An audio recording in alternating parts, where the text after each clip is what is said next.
Welcome to Primetime, everybody. We are continuing our 61 days of Primetime. I'm your host, Turner Chambliss. I'm joined by my co-host, Chad and Carrie. How's it going, guys?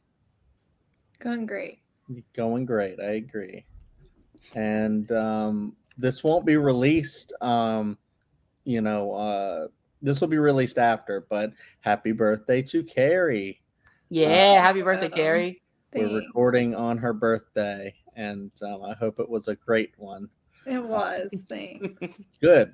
We spent part of it watching one of these movies. So there Nice. you go. Yeah, so I'll just go ahead and get into it. This is our 90s decade or episode of the 1990s of the 61 Days of Primetime. Basically, we decided, hey, why not go throughout September and October and just like try to watch 61 movies, and we'll call it 61 Days of Primetime. And we'll like the decades, we'll do 6 movies per decade, and we started in the 1930s. We're going to the 2020s, and it's been pretty enjoyable so far. We've decided to try to get a lot of movies that we haven't seen, some that we have that we're revisiting after a while, and then some we've seen recently for other things, mostly Beetlejuice. Yep. Yeah, we've gone through the 30s, the 40s, the 50s, the 60s, the 70s, the 80s, and now we're finally at the 90s. This is the decade we all came into being in the 1990s. All three of us. Hunter a little bit later, but Yep. we all love movies in the 90s, and some of these are movies like kind of from our childhood a little bit, and then others are ones we're either experiencing new or one that we've rewatched for this, just to get like a clear image of it. But yeah, we're excited to get into the 90s here, but as soon as we get done with the 60 movies that we have for each decade, for all the decades combined, I mean, we are going to do a live stream of talking about John Carpenter's classic Halloween from 1978. And as a bonus, because that's our number 61, as a bonus, we're going to discuss Hocus Pocus from the 90s, which is a very big classic, that we love. In fact, we named one of our cats Thackeray Binks. So, it's a movie close to our hearts. So is Halloween. So that's why it's, it'll be fun to just do a live stream and discuss things like that. If we have to pivot that day to another day, we'll have to, figure that out as the time comes, because Hunter got a new job. So, yes, that I did. would be something. Congrats, by the way. I hope you're enjoying it. I'm exhausted if you can't tell, but yeah, it is what it is. So Hunter's got a job that's keeping him exhausted. We have a baby that's keeping us exhausted. But also, we're all just like running on fumes here. Also trying to cram in a lot of these movies. There's no time for sleep. But that being said, and we're a little bit behind on the movies, but we'll get there. We're very excited to finish the slate. I've been actually, because it was a daunting task to do 60 movies in a whole 2 months. It feels like 2 months. It's such a long time, but then we get through to it, and I've enjoyed going through a lot of these movies. Some of them not so great, but a lot of them were like, wow, where have these movies been all my life? So yeah, and honestly, I don't know how you guys feel, but I think this slate might either be like tied for the best, or it's the best slate that I've to watched. me, it's the best slate, because there's only one movie that like I am just iffy on. I think the rest of them I like had fun with, at least. Yeah, that's where I'm at too. So, Carrie, did you want to share any overall thoughts, or? Yeah, this is a really good slate, I think. Yeah, I thought a lot of the movies in this were really great, and I I don't think there were any in here like I completely hated. Yeah. Yeah, no, Mhm.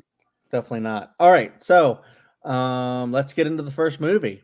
So we watched Two Evil Eyes, which is a co produced, directed, whatever movie by George Romero and Dario Argento.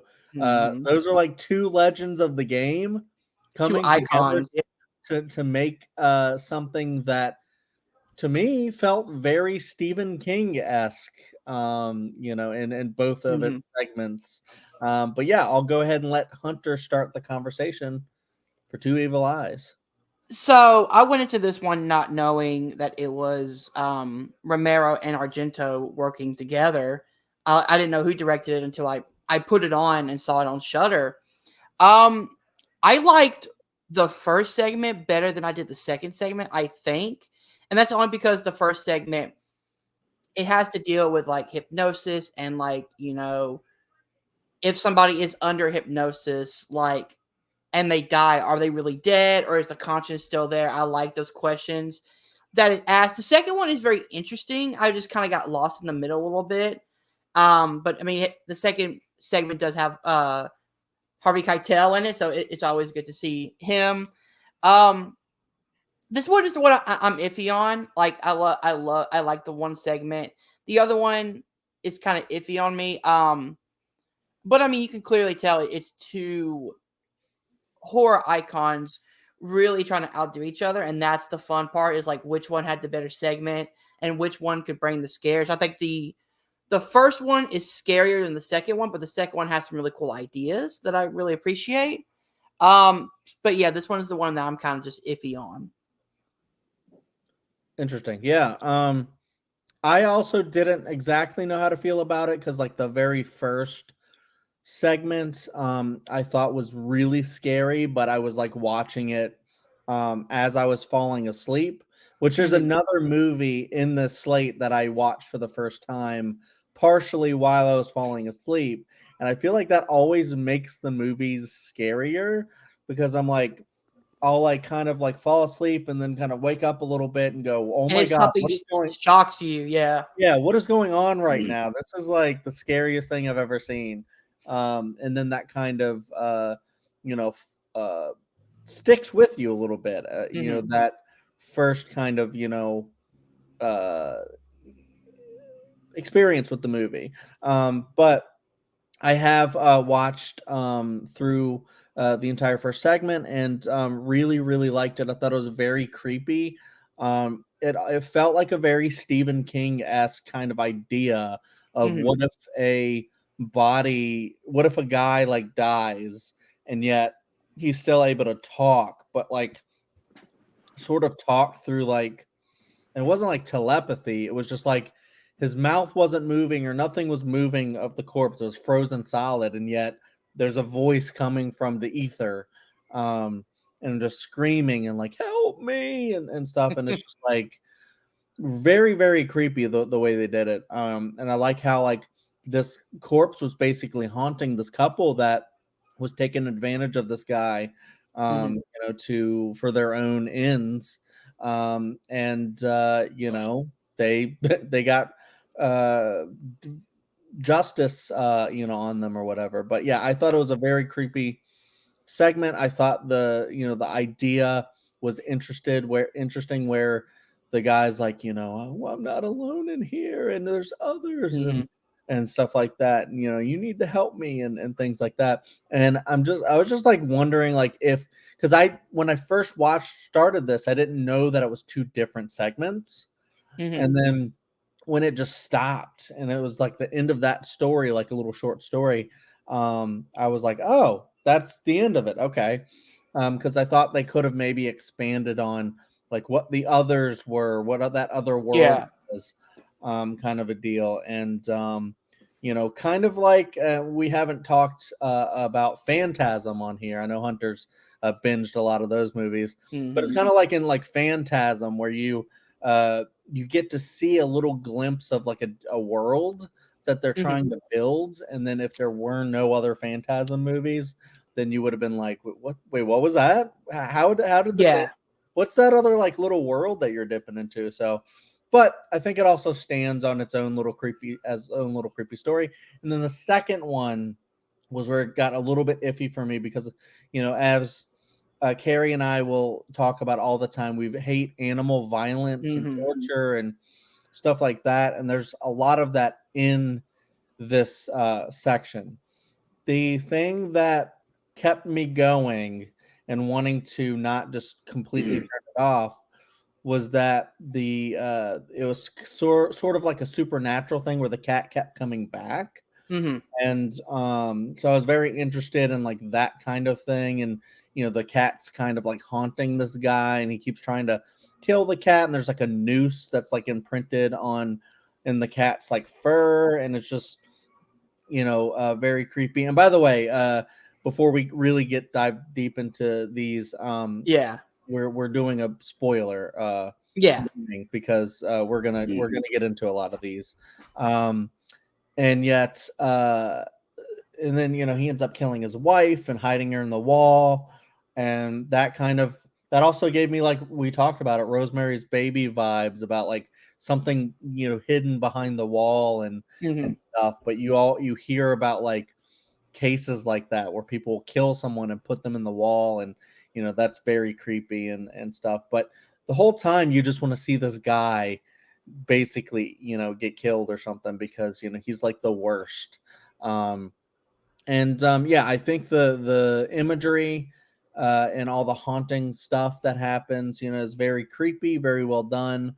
And then I like the justice that goes against him.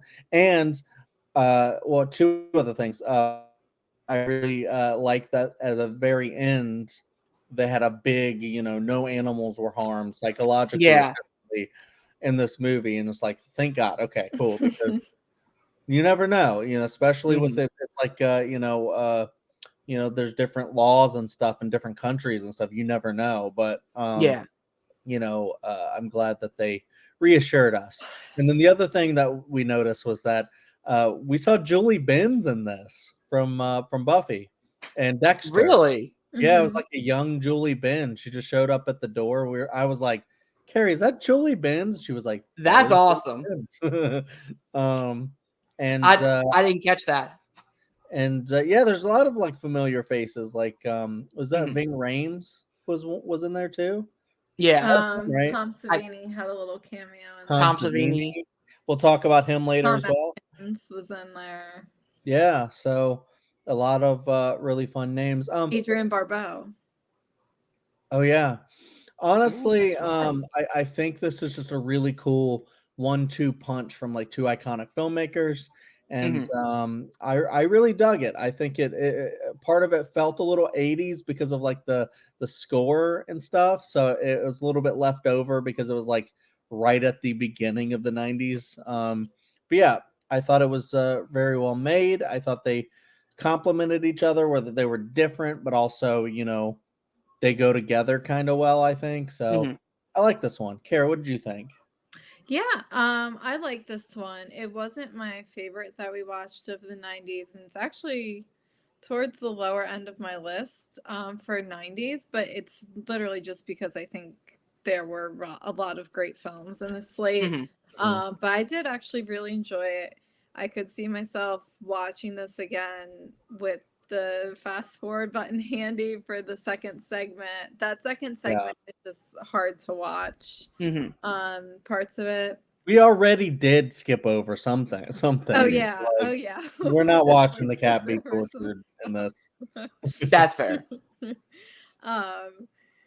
Yeah, it was really good though. I thought both of the segments were well acted. You could definitely tell whose was whose. Like I didn't need the directed by. Like I was like, I know which one is which is really cool that like those two, like George Romero and Dario Argento, they have such unique styles that you can pick up on that. Yeah, I thought this first segment was really scary, really interesting. And the second one, less scary, but like the special effects were really cool in that one. Like especially her at the end and like some of the crime scene stuff. Yeah, I think overall this was a solid one, and one I haven't really heard talked about too much. Yeah, which is very surprising because I feel like this is kind of like a creep show-esque level like anthology film that people should talk about more. Oh, I also liked the modern day, I mean, I would still call that modern day take on these Edgar Allan Poe stories. They obviously weren't like, even like the core story was like adapted a little bit in both of them. I thought that was super interesting. And I don't know if this, like, it reminded me a lot too of Mike Flanagan did the Fall of the House of Usher, which was all based on Edgar Allan Poe stories, and like you can see all the parallels. But I love that, like, in the Black Cat segment, like names were used from Edgar Allan Poe's like real life and stuff, like Annabelle. Like, I don't know, I just thought it was really cool the way it was done. Yeah, because especially because like with Poe and stuff, you got like the telltale heart, that the thing just like haunting you, like from you killing someone, and then you're never gonna live that down now. So yeah, that's a great point. I like the Poe stuff as well.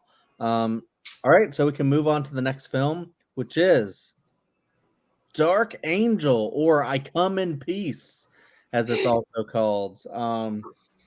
Yeah, this one is interesting. I watched this a little bit ago, actually, so I don't like remember a lot of it, but it was like a solid action thriller that dips, because it's classified in certain places as horror, but it's like a horror light, because like the only really big horror thing in it are the aliens that come in, go, I come in peace, and then they try to like drain stuff from you, or they inject you with, like, I think it was like heroin or something, and they, like drain the chemicals that you secrete, and then their plan is to like use Earth as like a way to get free resources that they need from It's a very weird story.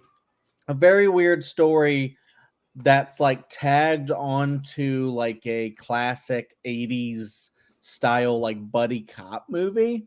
Another one that has sort of like an 80s style vibe, but like 80s going into the 90s.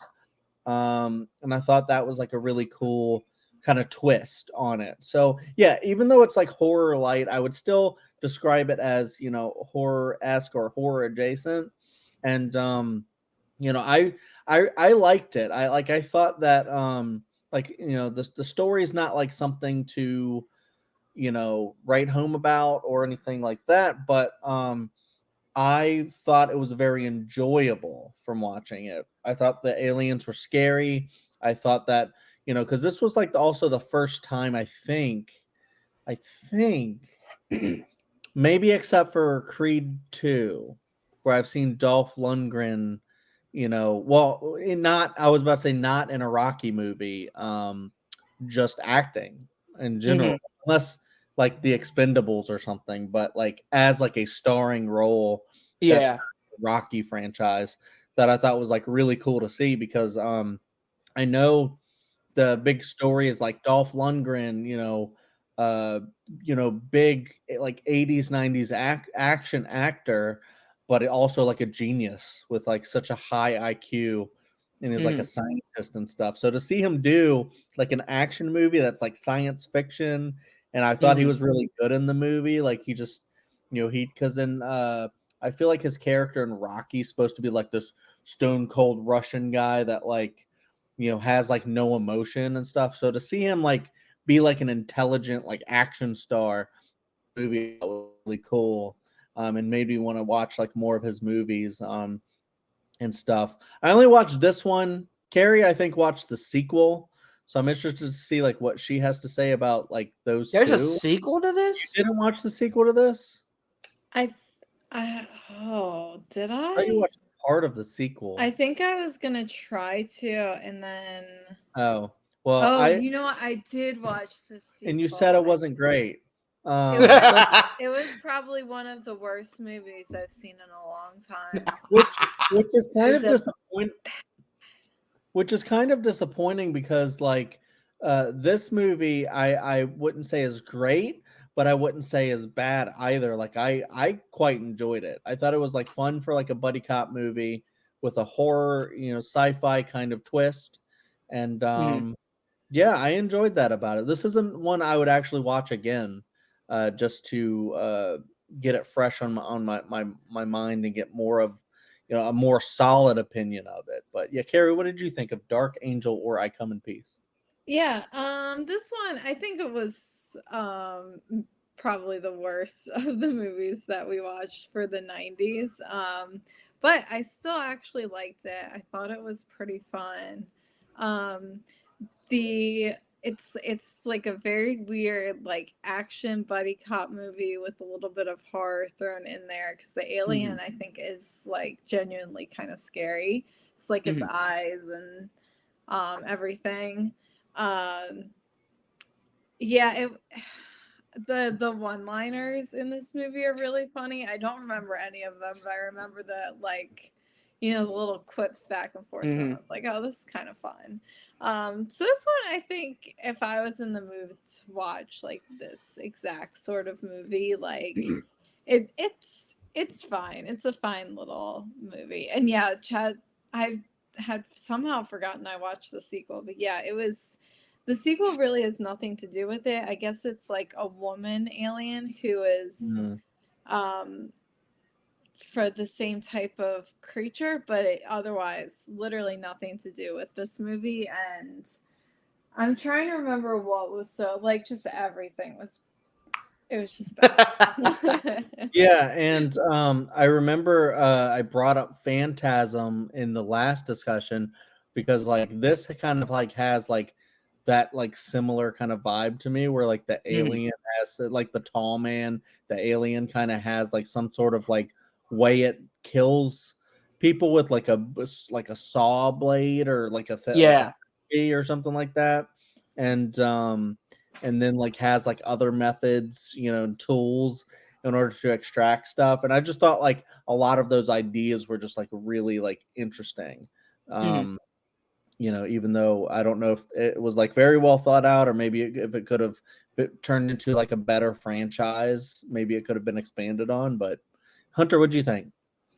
So I went into this one not knowing like why this was in our horror list because I was like, this feels just like an 80s, 90s action cop movie.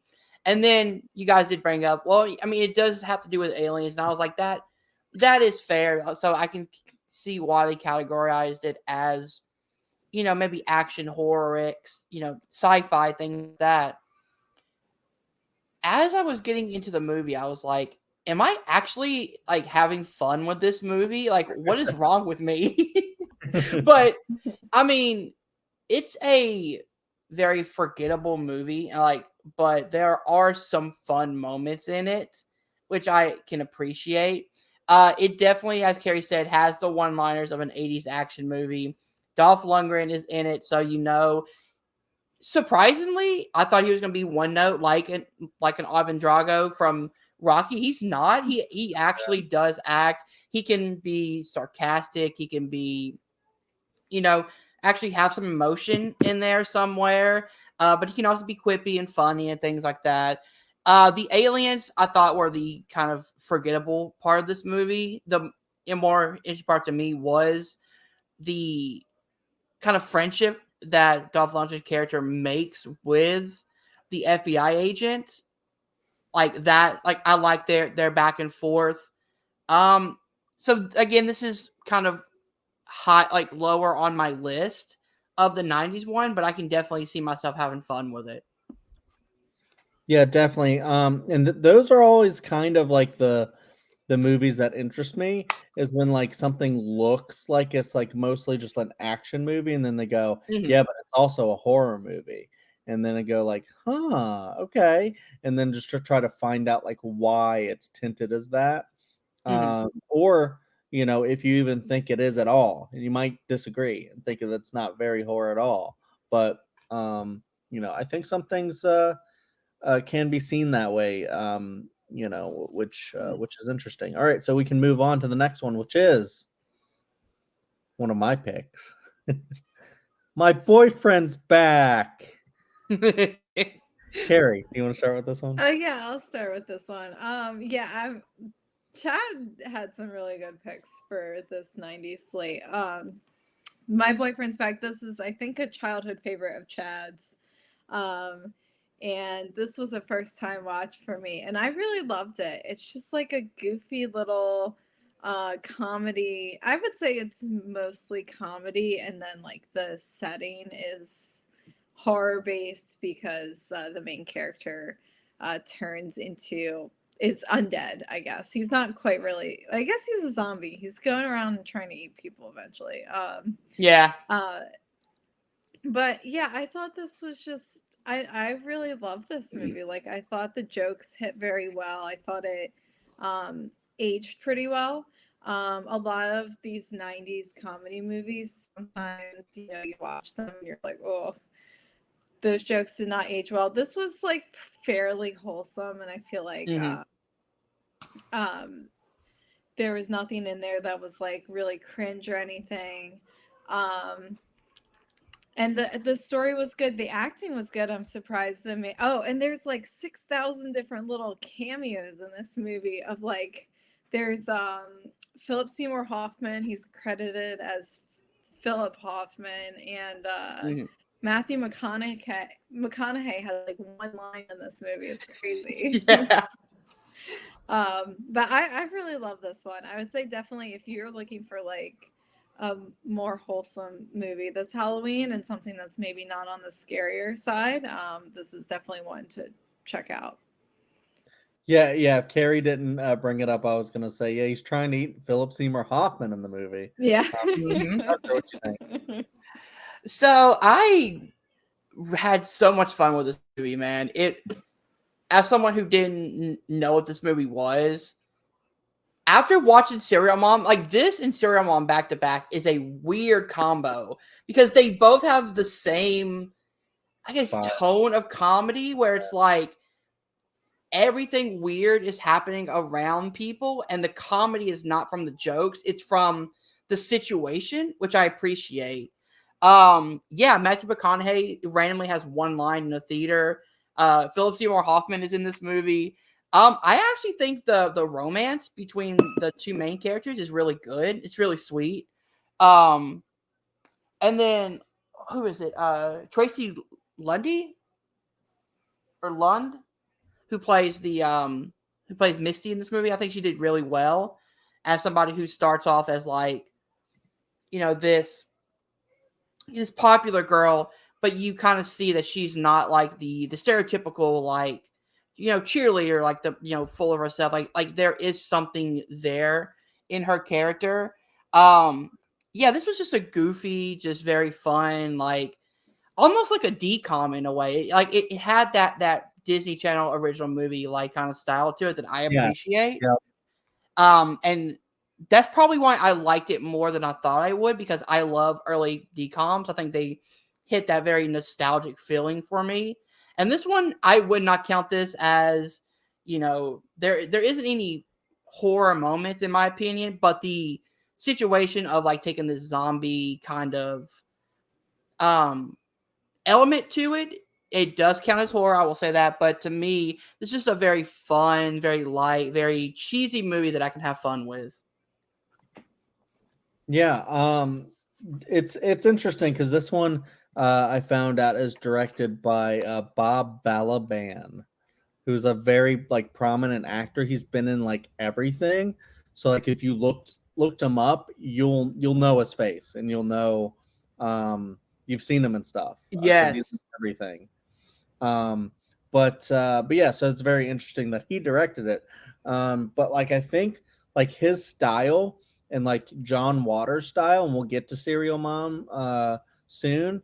are very complementary of each other because it's of a style, as Hunter was alluding to, that's the world doesn't function the same way that our reality does, because the way that people react to things is not normally how people would react here, which adds to the humor because you're like, oh, he came back from the dead. Oh, people are going to be scared. And then they're just like, oh, that dead kid over there. Yeah. Nobody cares. Yeah, nobody gives a shit. And they're just like, what? All right. It takes them like a second to go like, oh, wait, what? You're back? Okay. The parents' reaction when he walks through the door is hilarious. They're like, "Hi, son!" Ah, and then they start screaming. I remember because, like Carrie said, this is a childhood movie for me, which makes a lot of sense since it's like PG-13. It doesn't go too hard into the horror. It's more of a horror comedy, and it is more of the comedy side to it. And like Hunter said, it has a decom feel to it, which I did notice. I was like, this does feel kind of like a TV movie, but not in a bad way. Like I think it's like really fun, and it's something that you could just throw on and just have a lot of fun with.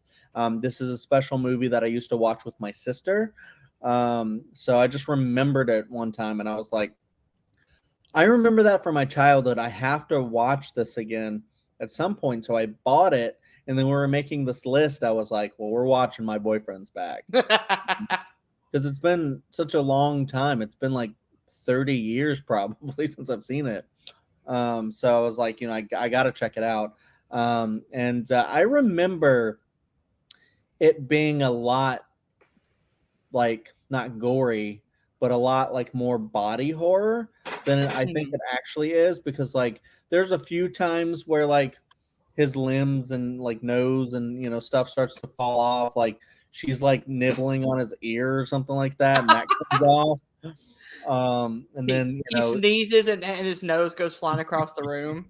Yeah, so there's a lot of like fun like little bits like that. And I remember I thought it like was a lot more prevalent throughout the movie, but like it didn't end up being. But I think that like goes to like perception, and watching something as a kid, you're like, whoa, this is crazy. Like I've never seen anything like this before. And then like seeing it as an adult, where I've seen like so much like horror and body horror. And you watched like Audition for this one, so you've seen like way worse. Just a lot of crazy shit. So then like watching this is just very silly. But it was very surprising to see a lot of the cameos. And I like how the character changes too, because at the beginning he's very weird and kind of creepy, and he's like, I've been obsessing over this girl since he was a child and I was a child, and now she sits behind me or whatever. And like he's just so weird about it, like always trying to like get with her and stuff. But I like how his like weird like trying to become a hero by getting his friend to pretend. And I liked his friend a lot. Like that actor, I think sadly like passed away. And like he wasn't like that old either. And stuff. So, it was like really cool to see him in the movie, because I really liked him. I thought he was very funny. Like there's the like one part where he starts to try to take a bite of his friend's arm, and then the friend's like, what the what are you doing? His reaction was so funny. And that's when like Carrie and I were like realized like this is gonna be really fun. This is gonna be really funny, and we're gonna have a lot of fun with just people's reactions to stuff and some of the jokes that happen. And I just think a lot of it really hit. I like how the relationship evolves. And then at the very end, and it kind of harkens back to our discussion last recording about Hello Mary Lou Prom Night 2, where all Mary Lou wanted to do was get her prom. And I feel like this is kind of a thing too. Like you got to get to the prom, and they finally like get their moment, and he's kind of gone in like a whole arc and stuff. It's not one of the best movies of all time or anything like that, but it's very, very fun. This is definitely one that you could, because we watched it with Ellie in the room, because Mhm. it's really not that bad. There's like a couple parts, like where they're like, trying to have sex or whatever in the car, but like it's not even, they don't even go that far. So, it's one of those things where it's very kind of wholesome. Like I think Mhm. Carrie said that actually, that was wholesome. And very funny, and I really, really like this, and I wish people would talk about it more, because I think it's really great. So I'm glad you One guys more thing I want to bring up. watched it and liked it as well. I love the mother in this movie. She has some of the Yeah, yeah, funniest yeah, yeah, lines. yeah. The running joke of her trying to bring a different body for her son to eat. Like she even brings a child. He's like, I'm not eating a kid. Just steals the kid. She like just takes the kid, and then of course the joke is that is the little brother of the person he already ate. So Yeah. so now it's like coming after the entire family. Yeah, and the fact that she's always like packing, and she's the scene where she shows up with like a gun and is like pointing everyone else to watch Yeah. out at their guns. That Oh was my really. god, she is so funny. There's a lot of really funny moments, and like this movie, with like its world and the way it is, also kind of reminds me of Better Off Dead. If you haven't seen Better Off Dead, I Hunter, haven't seen that. holy shit, watch that movie because it's so funny. It's a John Cusack movie. Ooh. Anyways, yeah, I really, really love this one. And Carrie started with that. So yeah, check it out if you haven't seen it. Very underseen film. And so we'll move on to another horror comedy of the John Waters style, Serial Mom. And Yeah. back up at the top, Hunter, you can start with this one. So I have never seen this movie. I saw the kill count on it when it first came out, like I think almost a year ago. So I didn't remember like almost anything about it. I really love this movie for just the entertainment value alone. I think it's high up on my list, but like the acting, I think is actually really good. You have Matthew Lillard as a movie loving nerd, horror nerd. Then I believe this was what 1 year or 2 years 2 years. before Scream, so he's pretty much playing Stu Macher in another movie, which is great. They're watching Blood Feast at He's one point. And making I'm like, that's a like very B level horror movie that he's watching, which I appreciate the callback. I was gonna say he's maybe more of a Randy in this one. Yeah, exactly. Yeah, like running the video store. John Waters, man, I've only watched a few of his films, but there is something weird about his movies that I appreciate, and it's like it's just like with My Boyfriend's Back. It's the situation isn't the weird part. It's the other people's reaction to what's going on. Yeah. And then as I was like I watched the kill count for it, and he brought up the idea that this is a movie about serial killers becoming famous. Mm-hmm. And that's why I'm like, I really love this movie, because now you're seeing that with true crime podcasts. And you're seeing it with like, the Dahmer Netflix show. And you're seeing it with all these people idolizing these serial killers that like they were doing that back in, 94 with this movie, like really commenting on like selling t-shirts of Serial Mom and giving her the name and like, really making that popular. And now we're seeing that more often with, as I said, the podcast and the TV shows and people like fangirling over these, horrible people, these serial killers. But I think the great thing about it is this movie is a very dark comedy, and it really leans into the dark comedy of it. Like the non-recycling lady is hilarious. There's so many just jokes and moments in this movie that I really, really love. Yeah, I mean, I can't really say any more about it. I really had fun with this movie. Yeah, John Waters is a special filmmaker. He's got like some movies that I probably will never watch because they're known for being like super like extreme like counterculture type movies Mm-hmm. that have like just like wild shit in them, like Pink Flamingos and Female Trouble, and I'm just like, it's just not gonna be my style. I know I'm not that Yeah. much of a punk head to go that far, but even though I don't want to watch those movies personally, he's made some of my favorites though, and some of so I'll say like I love his Hairspray, I love Mm-hmm. his Crybaby, and I now love his Serial Mom, and I even love like the uh, musical adaptation of Hairspray. So I love a lot of John Waters stuff and John Waters esque stuff.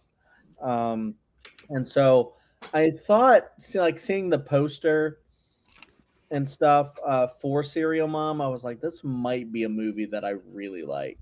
Mm-hmm. And some of these movies that I tell Carrie like go ahead and just watch that one when you have time, and I'll watch it when I can. Serial Mom was one where I was like, let's just watch this tonight and just have fun Mm-hmm. because I thought it was gonna be that, and then when it was this like little family, and it was really kind of cute for a second. You knew she was probably putting on some sort of like facade for the FBI agents that came. And then it takes a turn, and she's like fucking like cursing at this lady. Making prank calls, and it's like fuck you, bitch, and just stuff like that. It's just like really, Dusty really Willows. yeah, it's just like really, really funny. Just like Kathleen Turner's performance in this Mm-hmm. movie is just next level. She's just so good at being like this person who cares little about really anything, but like more so cares about like not being annoyed and like people annoying her, like doing the recycling wrong, which is really funny when the the two garbage men, the recycling guys, were like, Somebody should kill her. yeah. Yeah, it was like, I hate her. You know what? I hate her too. Fuck her. Bitch, kill her. It's just like really funny, just like how extra a lot of these people just end up being. Mm-hmm. Even when you get to the end and you have the whole court case that I thought was like brilliant. Because I love like court case type stuff. And then Mm-hmm. when she's like she gets the lawyer to go, she's nuts, so I'm gonna represent myself. And then how she just messes with everybody and just Mm-hmm. gets away. Every second you think she might get caught, she gets away. And then like everybody starts to kind of like Hunter was saying, idolize her as like, we can put Serial Mom on t-shirts. I Yeah. already wrote a book about this. Uh, Suzanne Summers is playing Serial Mom, which I find it so funny that they brought her in like to play herself, just an exaggerated version of herself. Yeah, I loved you in Three's Company. And yeah, and like you said, like Matthew Lillard being in this, just pre-Scream was just so fun to see because he is kind of like you see people seeing him in Serial Mom is like he's got to be in Scream, Mm-hmm. because he's just got that vibe to him. I don't know what there's like so much to talk about with this one. We could actually do like a full episode on it because it is so funny, it is so wild. And Kathleen Turner, I think, is just one of the great like comedy horror actors from this movie because just the way she turns. She's got to play those two things, like the housewife that fools everyone, and then the cold-blooded serial killer that just goes around and just runs over a dude and just doesn't give a shit and kills a lady for wearing white shoes after Mm-hmm. Labor After Day Labor or whatever Day. it was, and and yeah, so I love John Waters' style. I think Serial Mom is a classic, and it's one that again people don't talk about as much, or at least that I've heard of. Mm-hmm. But it's one that I want to watch often because I really love it. So, Carrie, what do you think about Serial Mom? Yeah, I love this movie. We also watched this kind of back to back with My Boyfriend's Back. I don't think, maybe not the same day, but it was like these were the two we watched like next to each other. And yeah, they are kind of like really fun 90s horror comedy double feature.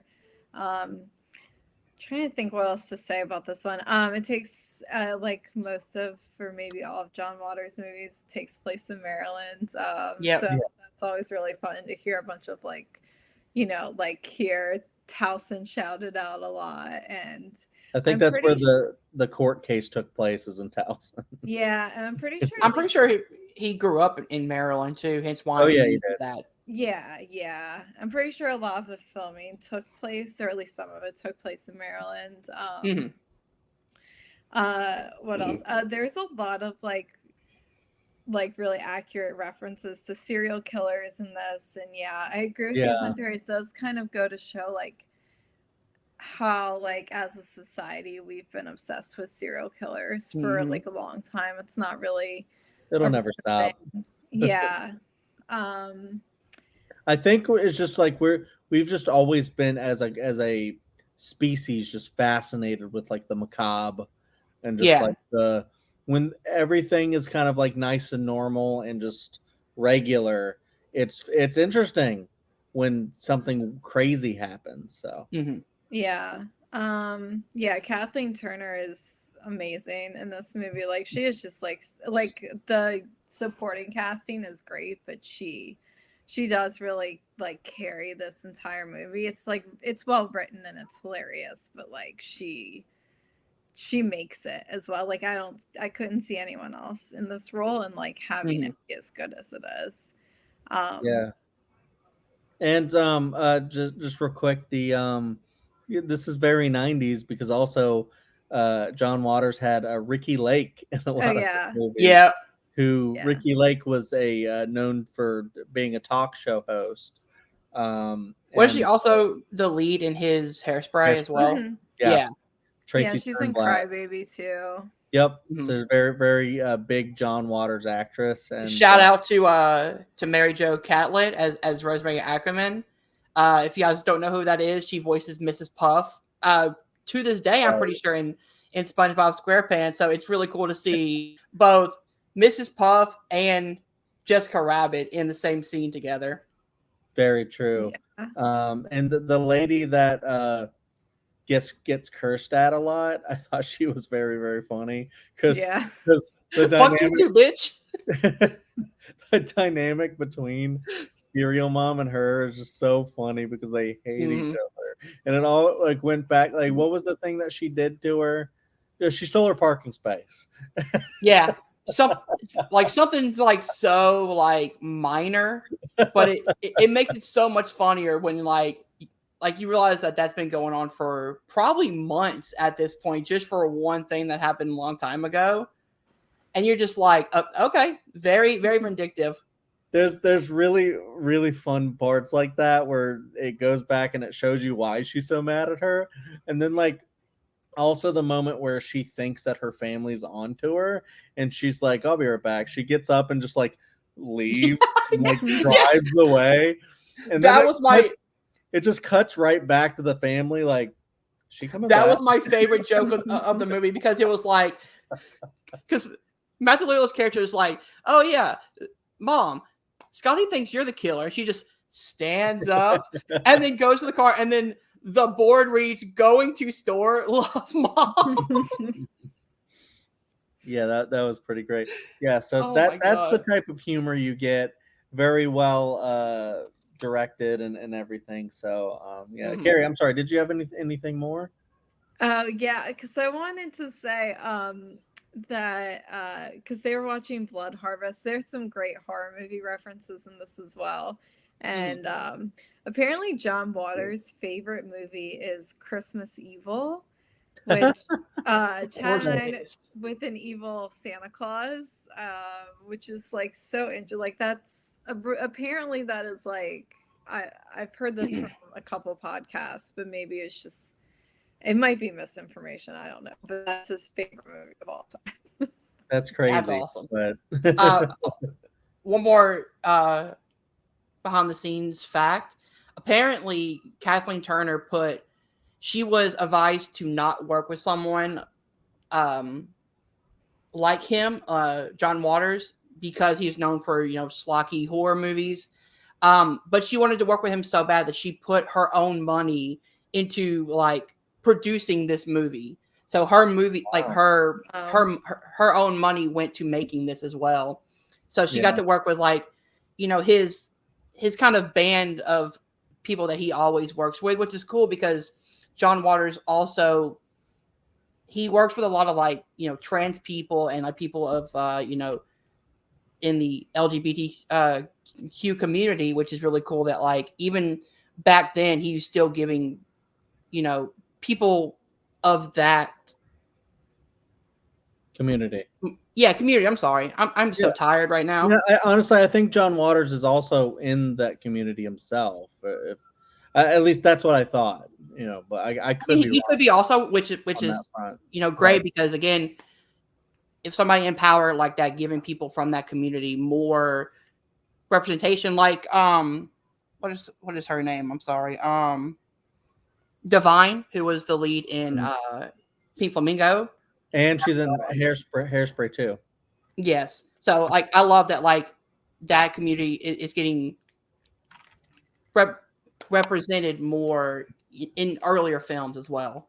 Definitely. Oh shoot, there was one more. Oh, I just wanted to say I watch more Kathleen Turner movies because I've seen Pritzi's Honor, I've seen this. I think that might be it. But I want to go back and watch like Body Heat and stuff like that because a very well-known actress that I just don't know a lot about. But seeing her in this, I'm like so good, So. All right, are we moving on? Were you done, Carrie? I'm sorry. Mm-hmm. All right. Moving on to one that Carrie really likes, From Dusk Till Dawn, and that's on to me. I didn't really love this one before I rewatched it, and I still don't really love this one on rewatch, but I have a better understanding of it because before I was going off of a memory of like seeing it when I was younger and like not really knowing like about the twist, and then like it just being really extra. Maybe I was too young to really appreciate it, and then watching it again, I'm like I appreciate it a little bit more, but it's also just a little bit too extra for me, and I just don't really like the vibe. Although there's a lot to like about it. Like I like a lot of the makeup. I mean, Tom Savini is in it. I'm pretty sure he did the makeup for it, and a lot of that is very well done. The performances are great. I love Juliette Lewis. I just love her as an actress from like What's Eating Gilbert Grape and stuff like that. So I love seeing her in this. But a lot of these characters are unlikable. Like Quentin Tarantino is one of the worst people ever in this, and then George Clooney is by proxy also very terrible. And so I don't want to see either of them win. Of course, like one dies, and the other is kind of like a final guy, I guess. With some other people of the family that they kind of like kidnap or whatever. And they end up just going to this bar, and then just everyone ends up being like vampires or whatever. And it's a fun concept. It's executed, I think, pretty well. But there's also just like so much like vulgar dialogue that I was just like, this is like a little too much. Like I just don't think this is funny, and I'm just like, I think Quentin Tarantino just like really had a lot of fun writing this, and he just loves to write a lot of like weird sexual vulgar dialogue with just a bunch of curse. This was definitely early Tarantino, you could tell. Yeah, it's kind of like his writing has gotten so much better, but this is early like Reservoir Dogs. Yeah, and like True Romance and stuff like that. which I actually like true romance. But I think the reason why I don't love this one is because I just don't think it has much of like a story. I think it's just like a bunch of occurrences that go on and on. I think the twist is fun, and I think that is the big hook. Is like it's one movie because it's like The World's End. I love The World's End, so it's like one of those movies that is one thing up until a certain point, and then it turns completely into something else. I do think that like twist is really fun and kind of delicious. It's like, oh, it's coming, and then when it comes, it's like, whoa, okay, this is something totally different. And fun to see like Danny Trejo in it and stuff like that. And I do think when it does make that turn, it is really fun in a lot of ways. But I also just like I had so much more fun with other movies in this slate. But I also see why people who do really like this movie like it a lot. And I think it is really really cool movie in a lot of ways. So I'm on the fence. I would say that I would teeter towards it being a good movie, but it's not. Yeah, it's not heavy. But Carrie, do you still like this movie? Yeah, I still like this movie.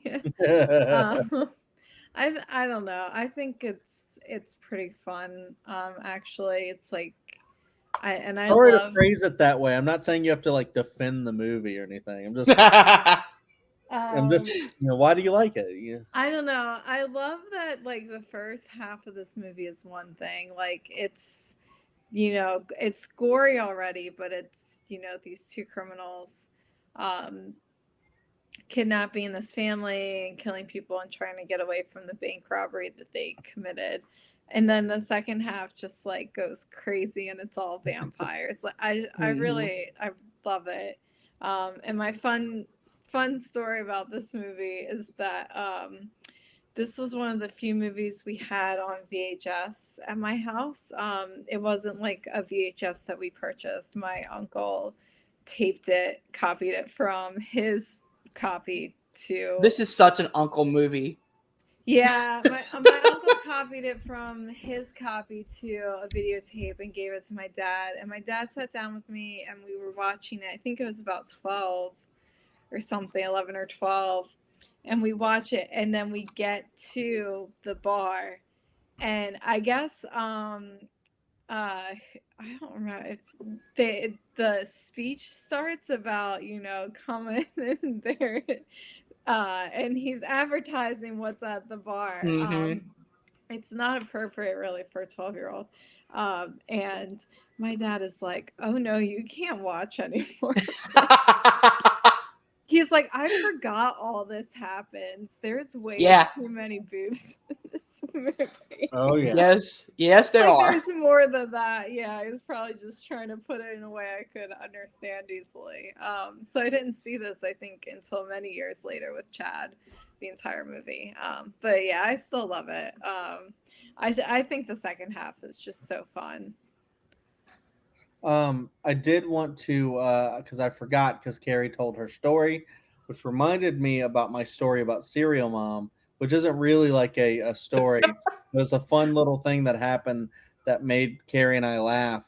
Is that we were trying to find because I want to buy it on Blu-ray, but I bought it digitally for like $5 on Amazon. And so when you go on Amazon, sometimes with like my Apple TV remote, I can search for things using my voice. And so I was, going into my remote, Serial Mom. And I went to find my phone. And when I found it, my mom was on my phone, like just like talking or something. I'm just like, why is my mom on the phone? Oh, I must have told Siri to call my mom. And oh no, Siri, no. So yeah, so you almost did it again. She listens. Oh, hold on, I gotta talk to my mom. Just kidding. All right, Hunter, what do you think about From Dusk Till Dawn? Yeah, so this is the one that I chose. mostly because I watched this a lot as a kid, and again, should not have watched this at the ages I was watching this. I watched this at like 8, 9, 10. Wow. But this movie might still be my favorite vampire movie, just Wow. because of how over the top and how just fun this movie is. Like, I love Tarantino's writing, so his writing style works for me personally, just because I love that type of back and forth he writes with characters, which, George Clooney and himself have so many great dialogues back and forth with each other.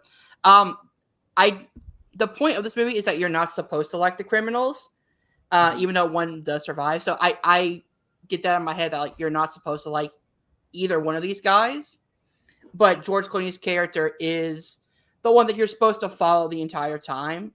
And once they get to the bar, and I love the twist of like, hello, this is like a monster movie now. Like, you've got all these characters, like Sex Pistol is Tom Savini's character, which is so iconic. John Saxon is the FBI agent, I think is really, really good. Selma Hayek is really good in this movie. There's so much that I love about this movie. It has been a while since I watched it. I did rewatch it for this one, but it's been a little bit. But every time I watch it, I have more and more and more fun with it. Yeah, totally fair. I mean, it's a classic in some ways. So, but speaking of the classic, I think we got to talk about Audition, guys. Yeah. Tasha Miike, right? Mm-hmm. This is one hell of a movie. Who starts with this one? Carrie? Carrie. Yeah. All right. Okay. This is one. I'll start with the plot. The movie starts off, his wife passes away. He has a young son. We do a time jump. I think it's like 5 or 7 years later, something like that, an appropriate amount of time.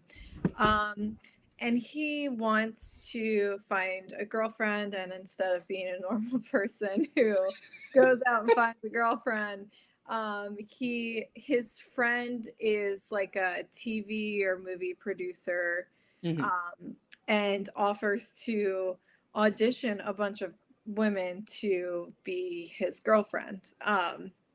And they do it under the guise of, they're like, oh, well, maybe we'll actually use this for something. There's no real intention, though, to use it for anything. It is just to get this guy a girlfriend. So they hold this audition, all these women. The woman that he winds up becoming infatuated with is just the most insane, craziest person ever, who just loves to torture people. And then she in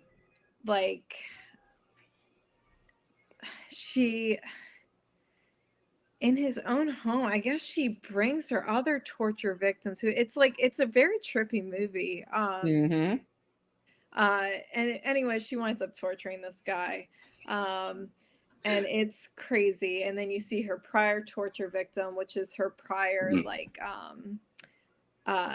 I guess almost like a father figure. Like, he was supposed to help her in the music business.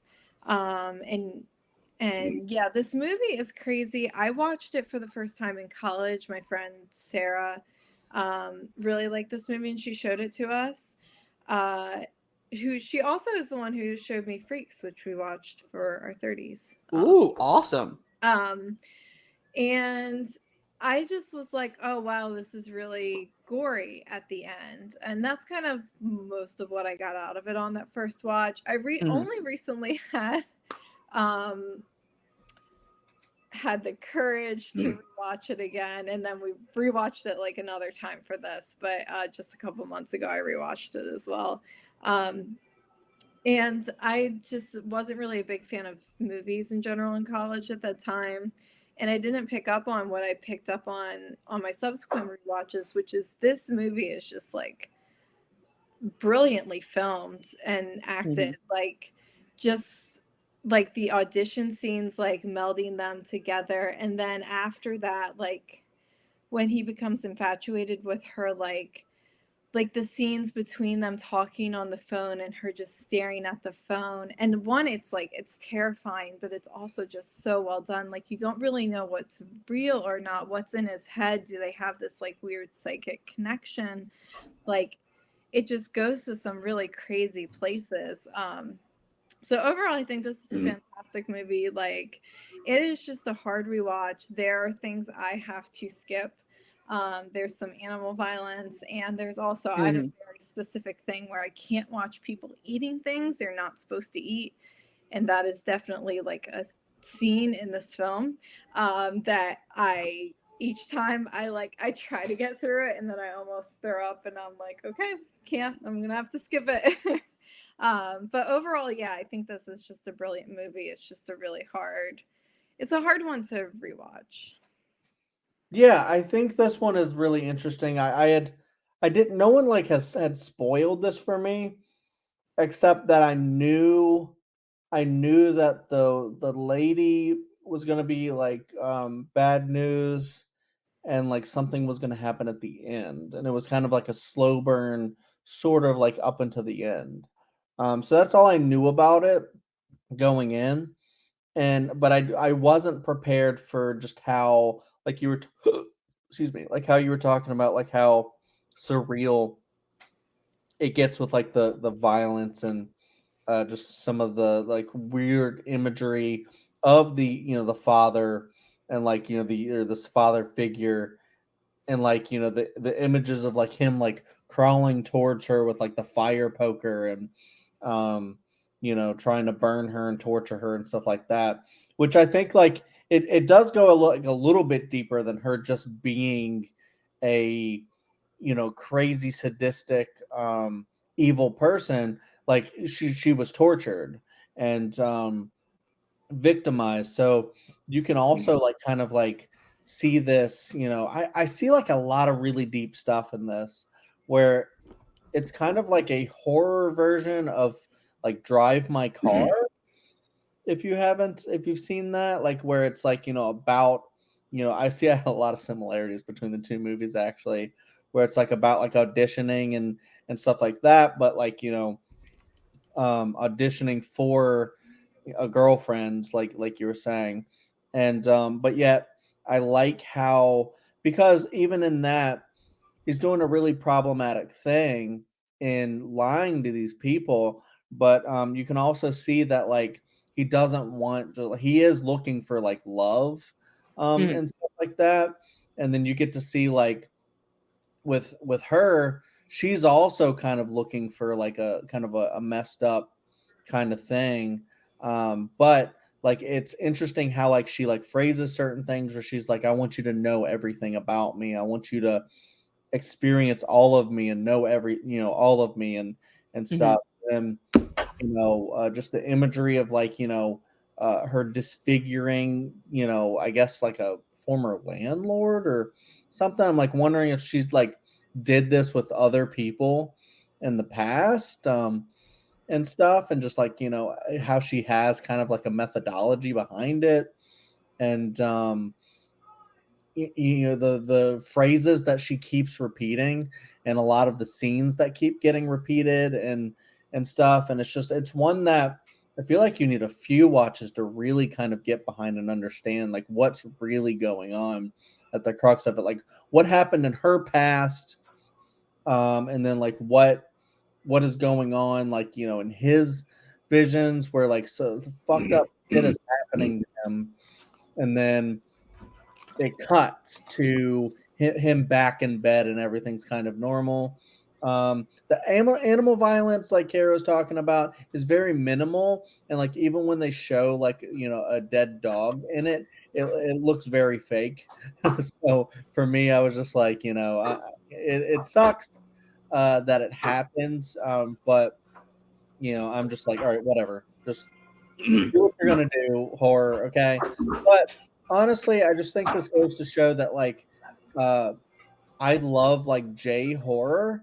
I think like the Japanese just really know how, because they're kind of like known for like even like their commercials and a lot of their like game shows and stuff like that. They're just like wild sometimes, where they just really like, can do some great like body horror, and like they're just so imaginative, with like just like the Ring and the Grudge and all these things that they've been known to make, just really make me fascinated to watch a lot more Japanese horror, because they're just so terrifying, a lot of these movies.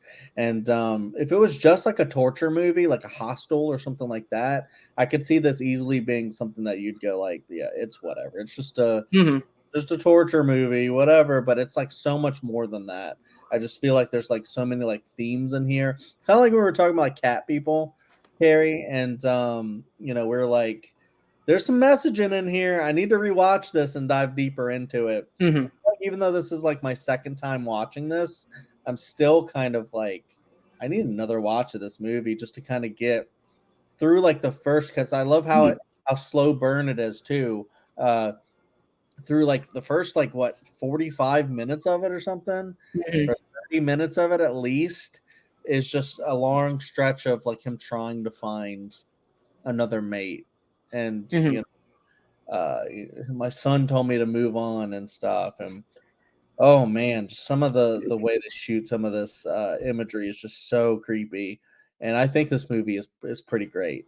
It just feels like a great film that happens to be horrific, and just a Hmm. great horror at the end. Has a great horror turn, because like before it does the horror turn, you could see this just being a straight up drama, and then it does have that turn. And I just think it's such an interesting movie. So yeah, I like Audition a lot, even though it is really creepy and hard to watch at times. Hunter. Yeah, so this is the other one of my selections. I watched Audition a few years back, and I was like, I keep hearing people talk about how great this movie is, and I watched it the first time, and I was like, it's creepy, but I don't know how much I love it. Second watch, third watch, and I'm like, oh, I see why people love it, Yeah. and it's kind of the same reason why I love From Dusk Till Dawn. It starts off as one movie, and then immediately flips it, you know, on its head for another completely different movie. This one kind of starts off as, as you said, like a almost like a romantic comedy in a way, where it's like, oh, this, you know, this could be used as a, as a rom-com style, where it's like, oh, my friend is a producer, so he's going to set up his friend. Like, that's a setup for a rom-com.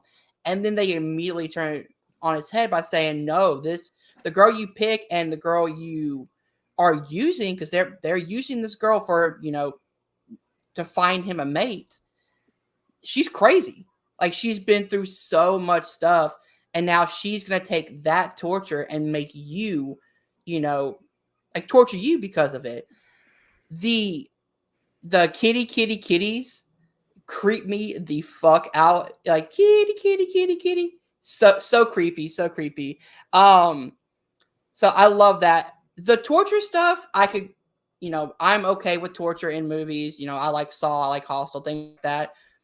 But in this one, it's done with a purpose that I love, which is like, you can see that Asumi has been tortured by other people, and now she's taking that out on somebody else, who she and he is, who is using her again. She thought she found somebody that she could be with, and just to find out that he's doing the same thing that all of these other people did to her. So it's the cycle of hurt people, Yeah. and it's a constant, which I love that message.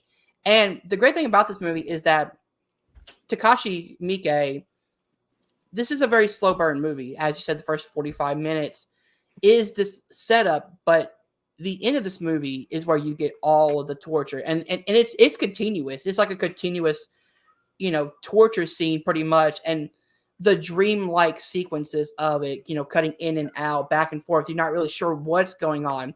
And on a third and a fourth watch, then you really start putting the pieces together. You're like, oh, this happened before, this happened after, and you really start getting the bigger picture. This is a movie that works so well on multiple rewatches because you can put the pieces together. Yeah, I agree with that. And I don't know if I would agree.